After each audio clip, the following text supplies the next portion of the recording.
ये आकाशवाणी है। प्रस्तुत है हिंदी भाषा के सुप्रसिद्ध साहित्यकार फणीश्वर नाथ रेणु के व्यक्तित्व एवं कृतित्व के प्रमुख पहलुओं पर केंद्रित रूपक आंचलिकता का आंचल। आलेख विमल कुमार। प्रस्तुतकर्ता डॉक्टर संजय सिंह वर्मा।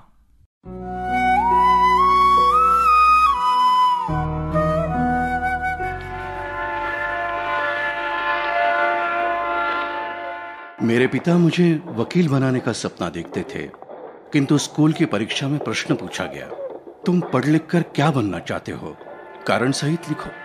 और मैंने लिखा, मैं अपने गांव के पास वाले सिमराह स्टेशन का स्टेशन मास्टर बनना चाहता हूं। पर पढ़ लिख कर डॉक्टर नहीं बना, वकील नहीं बना और सिमराह स्टेशन का मास्टर भी नहीं बना। अरे यह तो अपने गांव के फुले सर लग रहे हैं। अपने किसी दोस्त को अपने बारे में बता रहे हैं। फुले सर? कौन फुले सर? अरे वही तीसरी कसम वाले। और रेणु जी की बात कर रहे हैं? हाँ, तीसरी कसम का वो गाना, चलत मुसाफिर मन मोह लिया रे पिंजरे वाली मुनिया। उड़ उड़ बैठी हलवैया तो कनिया, अरे बर्फी के सब रस ले लिया रे पिंजरे वाली मुनिया। हिंदी के इस अमर शब्द शिल्पी का जन्म 4 मार्च 1921 को बिहार के पूर्णिया जिले के औराही हिंगना में हुआ था। स्कूल में उनका नाम फणीश्वर नाथ मंडल था। घर के लोग उन्हें फुनेसर कहते थे, गांव के लोग फुलेसर। दादी उसे रेणुआ कहकर पुकारती थीं। इससे उनका नाम रेणु पड़ा। ये बच्चा तो बचपन से ही बहुत तेज था। रघुकुल रीति सदा चली आई, प्राण जाए पर वचन न जाई। इसने महाभारत और रामचरितमानस की चौपाइयां तक कंठस्थ कर ली थी।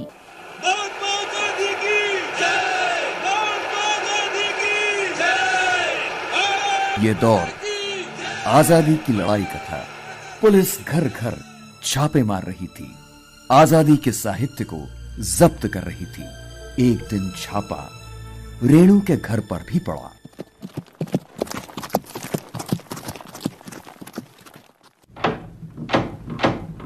कौन? मैं हूं, यहां का दरोगा। अरे आप दरोगा साहब, इतना देर रात में क्या बात है? मुझे खबर मिली है तुम्हारा बेटा वानर सेना में है। घर में चांद का फांसी अंक पढ़ता है। भारत में अंग्रेजी राज किताब रखता है। तुमको मालूम नहीं, ये साहित्य प्रतिबंधित है, घर में रखना मना है। ऐसा तो नहीं है। आपको यकीन न हो तो आप घर की तलाशी ले सकते हैं। सिपाहियों, जरा घर की तलाशी तो लो। कुछ नहीं मिला दरोगा साहब। हमने पूरा ढूंढ लिया साहब। अच्छा, चलो अभी दूसरे घर की तलाशी लेनी है। रेणु के बापू, जरा कान खोल कर सुन लो। बेटे को बोलना ये सब पढ़ना छोड़ दे, नहीं तो तुम दोनों जेल की चक्की पीसोगे। लेकिन ये बेटा कहाँ मानने वाला था। उसके भीतर तो आजादी की ज्वाला भड़क उठी थी। गांधी जी का नमक आंदोलन शुरू हो चुका था। स्कूल में पिकेटिंग के दौरान जब प्रिंसिपल को रेणु ने क्लास में जाने से रोका तो पुलिस ने उन्हें गिरफ्तार कर लिया। क्या नाम है तुम्हारा? जवाहरलाल। पिता का नाम? मोतीलाल। पता? आनंद भवन। वंदे मातरम। महात्मा गांधी की जय, जवाहरलाल की जय, वंदे मातरम। इस घटना के बाद रेणु को अररिया जिला स्कूल से निकाल दिया गया। वो सुमरण बनी नाम के स्कूल में पढ़ने लगे। 1934 में एक हस्तलिखित पत्रिका निकाली और इसी बीच कविता भी करने लगे। 1936 में प्रेमचंद का निधन हुआ तो इन्होंने उन पर एक कविता भी लिखी। रेणु रचनावली के संपादक भारत यायावर के शब्दों में, उस कविता से लोग इतने प्रभावित हुए कि उनको पुरस्कृत किया गया। रेनुआ, इधर तो सुन। आया दादी माँ। सुना है कि तू कविता सविता भी लिखने लगा है? हाँ दादी माँ, सही सुना है। अगर आप कहो तो एक कविता सुनाऊं? सुनाओ तो। उतर गया वर्ष का बुखार, रात दिन की आंखों के, जलती हुई पंखों के स्पर्श में उतर आया खुमार। खिड़की से आई हुई शरद की चांदनी लजा गई, कठा गई खिड़की के पास। अरे ये तो बहुत अच्छी है। तू तो इसी उम्र में बड़े आदमी की सी कविता लिखने लगा। जुग जुग जियो मेरे लाल। रेणु के पुत्र दक्षिणेश्वर रेणु की जुबानी अपने पिता की आगे की कहानी। वे हिंदी कथा साहित्य में दमन और शोषण के विरुद्ध आजीवन संघर्ष करते रहे, राजनीति में सक्रिय भूमिका निभाई और सन 1942 अगस्त क्रांति स्वतंत्रता संग्राम में प्रमुख सेनानी की भूमिका निभाई। बगैर अपने स्वास्थ्य के परवाह किए वे 1942 आंदोलन में खुद को झोंक दिया और अंततः लगे रहे। इस दौरान उन्होंने कई उपद्रवी काम भी किए, जैसे टेलीफोन के तार को क्षतिग्रस्त कर देना, रेलवे पटरी को क्षतिग्रस्त कर देना, अपने साथियों तक संचार की व्यवस्था करना, आदि आदि बातें। 9 अगस्त 1942 को भारत छोड़ो आंदोलन शुरू हुआ। रेणु सितंबर में गिरफ्तार कर लिए गए। पुलिस के अत्याचार से वो बुरी तरह घायल होकर बीमार हो गए। उन्हें पूर्णिया जेल भेजा गया। फिर करीब 1.5 साल तक वो भागलपुर जेल में रहे। रेणु रचनावली के संपादक भारत यायावर ने लिखा है, रेणु को जेल में बुरी तरह पीटा गया, जख्मों पर सिगरेट जलाकर दागा गया, कीलों वाले बूट से छाती को रौंदा गया। जब जेल में वे खून का वमन करने लगे, तब उन्हें पटना के पीएमसीएच अस्पताल में भर्ती कराया गया। यहीं उनकी मुलाकात एक बंगाली नर्स लतिका चौधरी से हुई, जिनसे रेणु को प्रेम हो गया। रेणु ने बाद में उनसे तीसरा विवाह कर लिया। रेणु अब कहानी भी लिखने लगे। 27 अगस्त 1944 को उनकी पहली कहानी बट बाबा विश्वामित्र में छपी। इसके बाद वो लगातार एक से बढ़कर एक कहानियां लिखते रहे, जिसमें कोसी इलाके का जीवन था। ठेस, पंचलैर, रसप्रिया, लालपान की बेगम उनकी चर्चित कहानियां मानी गईं। कोसी नदी ने उनके लेखन को किस तरह प्रभावित किया, स्वयं रेणु के शब्दों में। कोसी अंचल के बारे में जब भी कुछ कहने या लिखने बैठता हूँ, बात बहुत हद तक व्यक्तिगत हो जाती है। ऐसा होना स्वाभाविक ही है, क्योंकि कोसी हमारे लिए नदी ही नहीं, माई भी है। पुण्य सलिला, छिन्नमस्ता, भीमा, भयानका भी, प्रभावती, कोसी मैया। और यह तो सर्वविदित है कि कोसी जिधर से गुजरती धरती बांझ हो जाती, सोना उपजाने वाली काली मिट्टी सफेद बालूचर का रूप ले लेती, और इस मरी हुई मिट्टी पर पलने वाले इंसान मलेरिया और काला आजार से जर्जर शरीर, रक्त मांसहीन नरकंकालों के समूह, जिनकी जिंदगी में न कहीं रस न कोई रंग, जो रोने के सिवा और कुछ नहीं जानते थे, न हंसना न मुस्कुराना, चेहरे पर आतंक की रेखाएं, आंखों में दुनिया भर की उदासी। ऐसी आंखों में रंगीन और सुनहले सपने कैसे पल सकते हैं? किंतु विधाता की सृष्टि में मानव ही सबसे बढ़कर है। वह निराशा के घोर अंधकार में भी नन्ही आशा का टिमटिमाता दीप लेकर आगे बढ़ता रहा है, अंधकार से लड़ता रहा है। 1950 में रेणु नेपाल में राणाशाही के खिलाफ आंदोलन में भाग लेने चले गए। उनका कोइराला परिवार से बचपन से ही संबंध था और वो लोकतंत्र और आजादी के गहरे समर्थक थे। वो नेपाल की मुक्ति सेना के सिपाही हो गए। बंदूक लेकर इस आंदोलन में कूद पड़े। विराटनगर में उन्होंने एक गुप्त रेडियो स्टेशन भी खोला। इस रेडियो से क्रांति की सूचनाएं दी जाती थीं। आकाशवाणी पटना में रेणु के सहयोगी और हिंदी के प्रसिद्ध लेखक मधुकर गंगाधर। नेपाल का जो स्वतंत्रता आंदोलन शुरू हुआ, उसमें एक झाजी थे पूर्णिया के ही, वो लीड कर रहे थे। मैं उसमें पूर्णिया कॉलेज में विद्यार्थी था, शायद इंटरमीडिएट का। रेणु जी भी उसमें सक्रिय थे। हवाई जहाज से वहां आर्म्स एंड एमुनेशन आता था। पूर्णिया कॉलेज के बगल में एक मैदान था, बाय ट्रक वो जाता था विराटनगर, जहां ये झगड़ा शुरू होता था। तो रेणु जी भी उसमें सक्रिय थे, लेकिन मोर्चे पर नहीं थे, मोर्चे के पीछे थे। नेपाल की क्रांति के बाद भी रेणु का कहानी लेखन जारी रहा।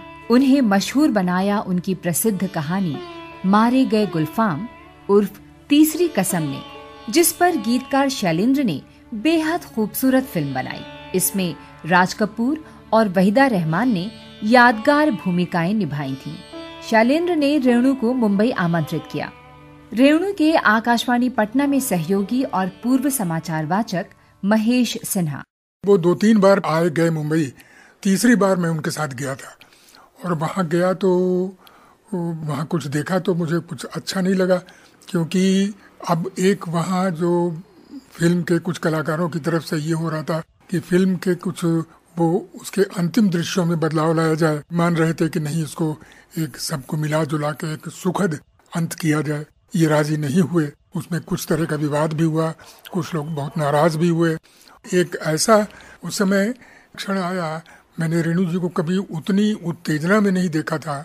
वो एकदम शैलेंद्र जी से बोले कि शैलेंद्र जी, ये अगर परिवर्तन होगा तो मैं जिंदा नहीं रह पाऊंगा, क्योंकि मैं मानता हूँ कि पूरे फिल्म या मेरी पूरी कहानी की वो अंतिम दृश्य है, वही उसकी आत्मा है और उसमें परिवर्तन मैं नहीं चाहूँगा और परिवर्तन नहीं करने दूंगा। अगर ऐसा है तो ये फिल्म ही खत्म कर दीजिए ये, और जितना आपका नफा नुकसान जो भी हुआ, मैं अपने लौट के बिहार अपने गांव जाके सब खेत और सब कुछ बेच बाच के मैं आपको चुका दूंगा, लेकिन मैं ये बर्दाश्त नहीं कर पाऊंगा।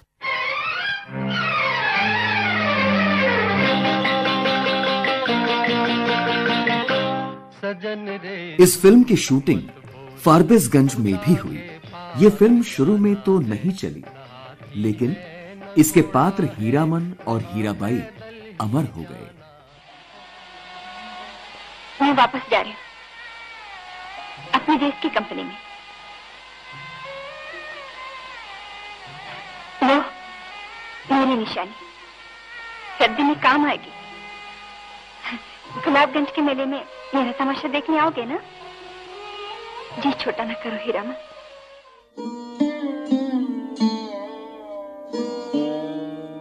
रेणु की ये कहानी अपरंपरा पत्रिका में छपी थी।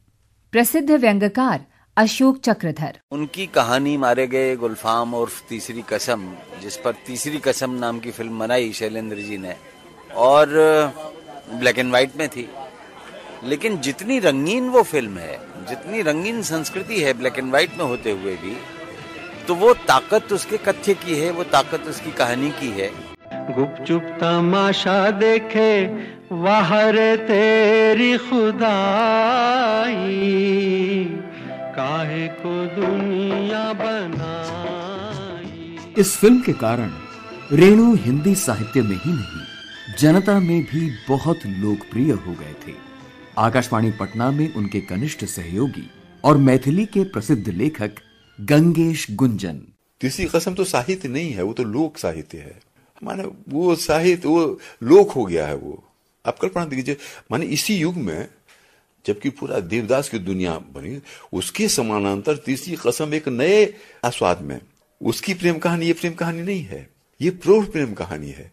इसकी विफलता, इसकी ट्रेजेडी जो है, उसकी ट्रेजेडी तात्विक फर्क है। तो ये लेखक की विशेषता होती है। रेणु की प्रसिद्धि उनके उपन्यास मैला आंचल से भी है, जिसे हिंदी का पहला पूर्ण आंचलिक उपन्यास माना जाता है। यद्यपि वो इस उपन्यास को 1950 से ही लिख रहे थे, पर ये छपा 1954 में।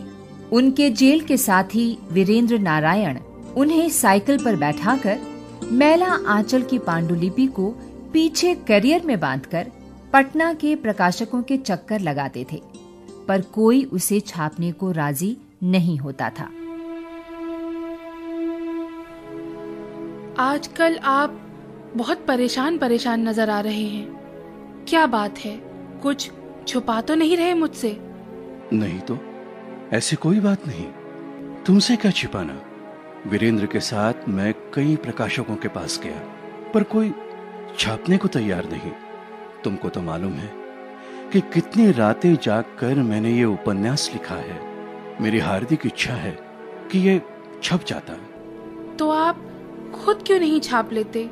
इसमें पैसे लगेंगे। इतने पैसे मेरे पास कहाँ है? पैसे की चिंता ना करें। मेरे गहने किस दिन काम आएंगे। थोड़े गहने गिरवी रखकर पैसे मिल जाएंगे। आप खुद इसे छापिए। नहीं नहीं, मैं ऐसे नहीं कर सकता। मैं कुछ और प्रबंध करता हूँ। गिरवी ही तो रखना है। जब पैसे आएंगे तो वापस ले लेंगे। आप चिंता क्यों करते हैं? आकाशवाणी पटना में रेणु के सहयोगी और हिंदी के प्रसिद्ध लेखक मधुकर गंगाधर। तो उस समय उनकी साहित्यिक हैसियत नहीं थी, रिपोर्टाज वगैरह लिखते थे। तो वो किताब उनकी जो पत्नी थी लतिका जी, उन्होंने अपने गहने गिरवी रख करके कलकत्ता से उस किताब को छपवाया था। वो किताब गोदाम में पड़ी हुई थी। हिंदी के प्रसिद्ध आलोचक आचार्य नलिन विलोचन शर्मा ने आकाशवाणी पटना के एक कार्यक्रम में मैला आंचल पर समीक्षात्मक वार्ता प्रस्तुत की। इससे रेणु की तरफ हिंदी के बड़े लेखकों का ध्यान जरूर गया, लेकिन ये किताब बिकी नहीं। इसकी प्रतियां पड़ी रहीं। एक दिन राजकमल प्रकाशन के मैनेजर ओम प्रकाश पटना आए। उन्हें नलिन की इस रेडियो वार्ता का पता था। कौन? मैं हूँ ओम प्रकाश। रेणु जी क्या यहीं रहते हैं? आइए आइए ओम प्रकाश जी, मैं ही रेणु हूँ। कहिए, कैसे पटना आना हुआ? अपने प्रकाशन के सिलसिले में आया था। अच्छा। आपके उपन्यास मैला आंचल की बहुत तारीफ सुनी। सोचा आपसे मिलता चलूं। नलिन जी के रेडियो टॉक की बड़ी चर्चा है। अब तो आपका उपन्यास धड़ाधड़ बिकने लगा होगा। अरे कहाँ, कौन खरीदता है? घर में सब पड़ा हुआ है। अरे आप चिंता क्यों करते हैं, मैं सारी प्रतियां खरीद लूंगा। आप इतनी सारी प्रतियां खरीद कर क्या करेंगे? मैं इसे दोबारा छापना चाहता हूँ। ये तो मेरा सौभाग्य होगा। ओम प्रकाश ने दिल्ली लौटकर इस उपन्यास को दोबारा राजकमल से छापा और लेखकीय सफलता की एक नई दास्तान लिख दी।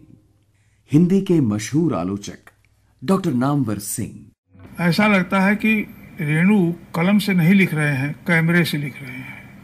वो हिंदी का पहला लेखक है जो कैमरा जैसे अलग अलग कट्स होते हैं, शॉट्स लिए हैं, तो अलग अलग शॉट्स लिए हैं उन्होंने।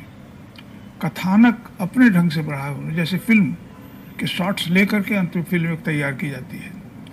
वे यही काम करते हैं, वो कलम से कैमरे का काम लेते हैं। भारत यायावर आगे बता रहे हैं, भारतीय जीवन क्या है, भारतीय समाज क्या है, खासकर ग्राम समाज क्या है, उसकी बहुत गहरी पकड़ उस उपन्यास में थी। तो भारत क्या है इसको जानने के लिए उस उपन्यास को विदेशी लोगों ने भी काफी पढ़ा। अब रेणु के शब्दों में कोसी और मैला आंचल के रिश्ते की कथा।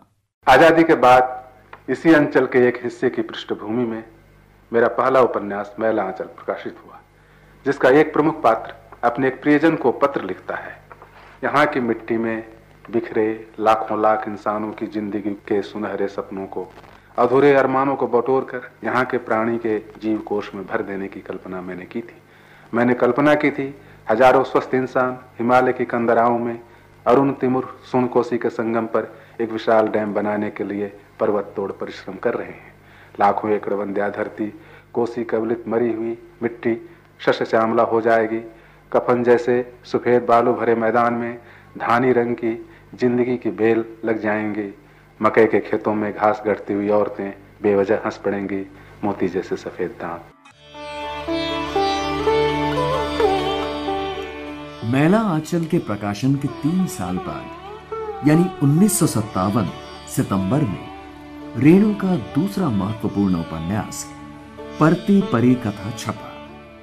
स्वयं रेणु के शब्दों में, एक दिन कोसी योजना का आयोजन होने लगा, मैं अपने को जब्त नहीं कर सका।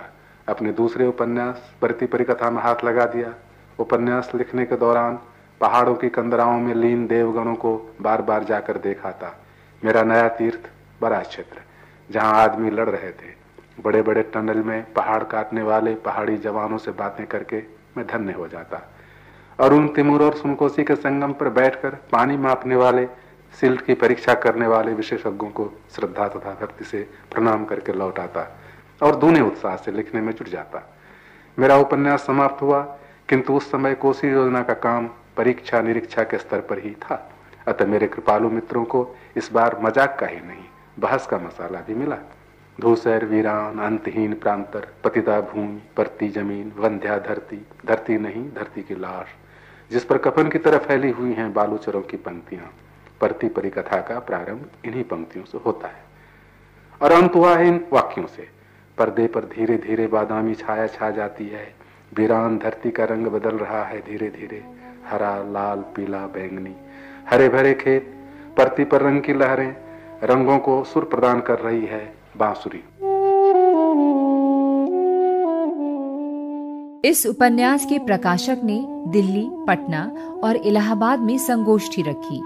पटना में गोष्ठी में आचार्य शिवपूजन सहाय, नलिन, दिनकर, हिमांशु श्रीवास्तव, सुशीला कोइराला जैसे लोग थे। सहाय ने डायरी में लिखा कि बकौल दिनकर रेणु जी की भविष्य में गिनती विश्व साहित्य के उपन्यासकारों में होगी। दिनकर की ये भविष्यवाणी सही निकली। आज रेणु की कृतियों के अनुवाद अनेक विदेशी भाषाओं में हो चुके हैं और उन पर अनेक शोध कार्य भी किए जा चुके हैं। मैला आंचल और परती परी कथा के बाद रेणु के कुछ और चर्चित उपन्यास आए। पलटू बाबू रोड, जुलूस और जनाजा, कितने चौराहे आदि। रेणु की कहानियों और कितने चौराहे का अंग्रेजी में अनुवाद करने वाली लेखिका पल्लवी प्रसाद। सबसे पहले मैंने लाल पान की बेगम का किया अनुवाद, फिर तीसरी कसम किया, रसप्रिया किया, जिसमें सबसे चुनौतीपूर्ण रसप्रिया है, क्योंकि रसप्रिया को उन्होंने बहुत ही स्टार्क ढंग से लिखा है, जिसे कहते हैं ना, उसका व्याकरण भी बहुत चुनौतीपूर्ण है। उनका साहित्य बिल्कुल ग्लोबल है और उसे सिर्फ हिंदी तक नहीं सीमित रहना चाहिए, उसको बहुत अच्छे उसके अंग्रेजी में अनुवाद होने चाहिए और अनुवाद ही नहीं, उसका माने काफी प्रचार और प्रसार होना चाहिए। He is a world writer. Renu उच्च कोटि के कहानीकार ही नहीं, आला दर्जे के रिपोर्टाज लेखक भी थे। उनका पहला रिपोर्टाज विदापत नाच 1945 में विश्वमित्र में छपा। उन्होंने हिंदी में रिपोर्टाज नामक नई विधा को जन्म दिया। रेणु अपने इन रिपोर्टाजों में भी पात्रों और भाषा के लिए विशेष रूप से जाने जाते हैं। प्रसिद्ध लेखिका अनामिका। 4 तरह के भाषिक शब्द हैं यहाँ हिंदी संसार में, तत्सम, तद्भव, देशज, विदेशज। और जो जितना बड़ा साहित्यकार रहा है, मैंने देखा, रेणु इसके बहुत बड़े उदाहरण हैं, उसके यहाँ आपको देखेंगे कि तत्सम से गले मिलके कोई चुकू मुकू बैठा हुआ तद्भव शब्द है, फिर उसी के बगल में कोई पालथी मार के बैठा हुआ देशज शब्द है, फिर उसी के बगल में कोई विदेशज शब्द है। लगता ही नहीं है कि जो इन लोगों ने सपना देखा था कि बराबरी की दुनिया हो, वही उन लोगों ने शब्द संसार में भी बरत दिया। प्रसिद्ध व्यंग्यकार हरीश नवल भी कहते हैं कि रेणु को आंचलिकता में बांधना ठीक नहीं। रेणु जी के साहित्य के बारे में सबसे पहले तो मैं ये कहना चाहूँ कि जैसे हम किसी उपन्यासकार को ये कह देते हैं कि वो आंचलिक उपन्यासकार है, तो मुझे पता नहीं क्यों लगता है कि जैसे हम उसको सीमित कर रहे हैं, कि उसे एक अंचल विशेष में बांध रहे हैं। तो इसलिए मैं तो रेणु जी को बहुत वृहत उपन्यासकार मानता हूँ, उसी श्रेणी में जिसमें नागार्जुन भी हैं, अमृतलाल नागर भी हैं, प्रेमचंद भी रहे हैं, उसी में रेणु है। रेणु ने नेपाली क्रांति के साथ साथ संपूर्ण क्रांति में भी भाग लिया। वो राम वृक्ष बेनीपुरी, लोकनायक जयप्रकाश नारायण और लोहिया के शिष्य भी थे। दक्षिणेश्वर रेणु सन 1974 में जेपी के संपूर्ण क्रांति में अग्रणी भूमिका निभाते हुए पुलिस दमन का शिकार हुए और जेल गए। इतना ही नहीं, सत्ता के दमन चक्र के विरोध में उन्होंने खुद को मिले पद्मश्री अवार्ड को सरकार को पुनः वापस कर दिया। भारत यायावर के शब्दों में, कहानी, रिपोर्टाज, नाटक, संस्मरण, निबंध, पत्र और पटकथा, ये 7 विधाएं 7 रंग की तरह हैं, जो एक दूसरे से अलग होते हुए भी अभिन्न हैं। इन सभी के द्वारा रेणु के प्राणों में घुले हुए सभी रंग और भाव प्रकट हुए हैं।